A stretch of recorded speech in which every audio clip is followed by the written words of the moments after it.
بسم الله الرحمن الرحيم نحمده ونصلي على رسوله الكريم أما بعد. Just like there are physical causes for the things that we see, there are also unseen spiritual causes for what we see. The Quran tells us about the consequences, good or bad, that await human beings when they perform certain types of acts, certain types of deeds. Good deeds bring about favorable circumstances in dunya and in akhirah. And bad deeds bring about unfavorable or harmful or dangerous circumstances in dunya and akhirah. So just like there are physical causes for diseases and then the spreading of disease, there are also spiritual causes. And it is the way of Allah subhanahu wa ta'ala that when the actions of human beings are in a specific direction, if they're in a good direction, then Allah subhanahu wa ta'ala will create the physical means for good.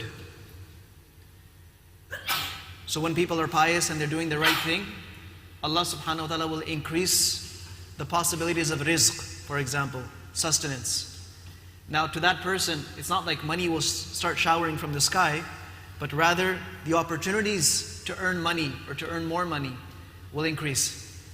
Similarly, when the actions are in another direction, towards bad deeds, then Allah subhanahu wa ta'ala will create, very often He will create the physical causes for troubles.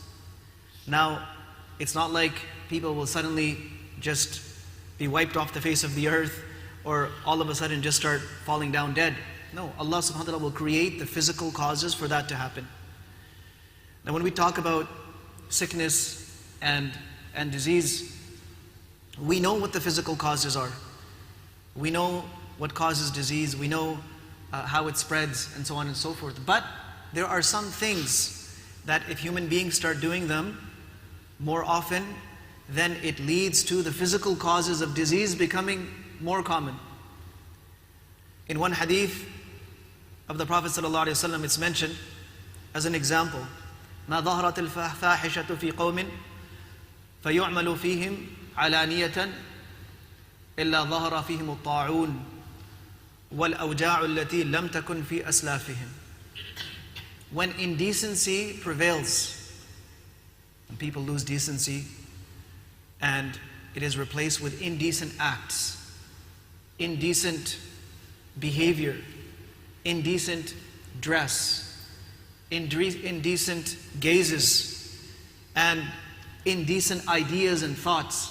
When this prevails in a society, then one of the outcomes of that is things like plagues, epidemics, and such pains and problems, physical problems that didn't exist before, all of a sudden start becoming common in that society.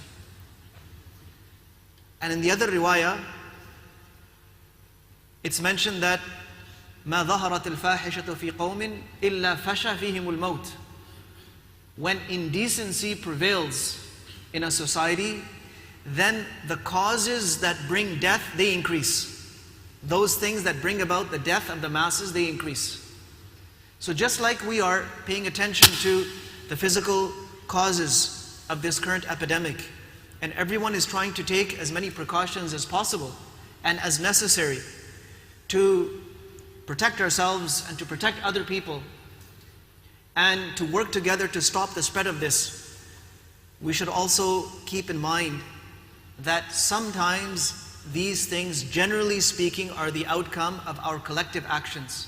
The actions that we are showing to Allah subhanahu wa ta'ala as a human race, combined. So these are moments of reflection. What is happening in society right now? What are the inclinations of society? What direction are the youngsters going in? What direction are the masses moving towards? Is it towards those things that would be pleasing to Allah subhanahu wa ta'ala? Or is it towards those things that draw the displeasure of Allah? We make a big mistake when we think that reward and punishment is reserved for akhirah. This is a huge mistake. In fact, the first reward for the believer is here in dunya. Allah subhanahu wa ta'ala starts rewarding them physically, financially, emotionally, socially. Allah subhanahu wa ta'ala starts rewarding them.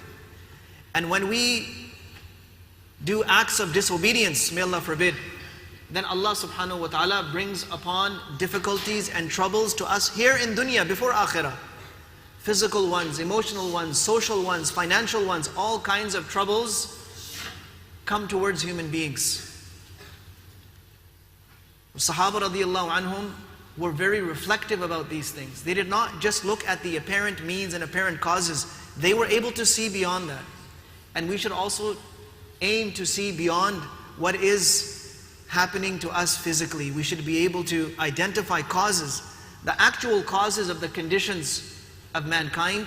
And until we remedy those causes, until we look after those causes, we can take all the physical precautions that we want and that we can.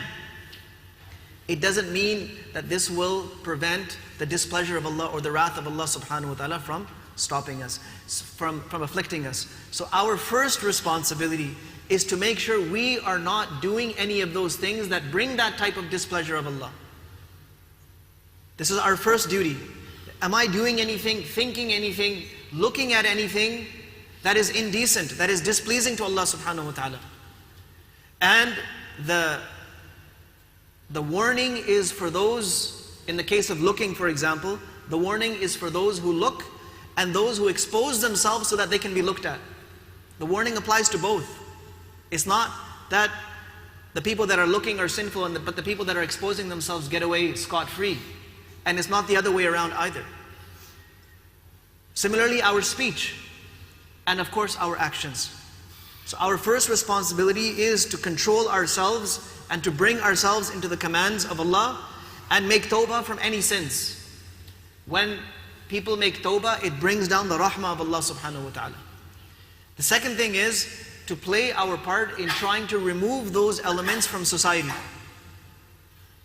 If we see these things, at least in our close circles, our circles of friends, our families, our immediate environment, if we see indecency taking place, we need to withdraw ourselves from it, make sure we're not a part of it, we're not enjoying it, or somehow contributing to it, and we're definitely not allowing it to happen in our surroundings. We're making an effort so that this doesn't happen. And in this way, we are able to counter this displeasure of Allah subhanahu wa ta'ala by getting Him to be pleased with us. And when an epidemic strikes a wide population of people, it doesn't mean that everyone is sinful. That's not what it means. In fact, regarding the plague, the Prophet ﷺ, when he was asked that, is this a punishment, is this a wrath from Allah? He says, well, it's a punishment for those who don't believe, for those who are disobedient, and for those who are obedient, who are doing the right thing. Even if they get afflicted by it, it will be a mercy for them. Their sins will get forgiven. In fact, the hadith says that a person who dies in a plague is a shaheed. He's a martyr. That's the person who is doing the right thing, and by the taqdeer of Allah subhanahu wa ta'ala, they were afflicted by that sickness, but they continued doing the right thing and they died in that state. They are raised with a very high status in the sight of Allah subhanahu wa ta'ala. May Allah Azza wa Jal always keep us on the path of righteous deeds and keep us away from the types of indecencies that result in epidemics and diseases and physical ailments. And may Allah subhanahu wa ta'ala make us a means of removing these things from the world. وصلى الله وسلم وبارك على نبينا محمد وعلى آله وأصحابه.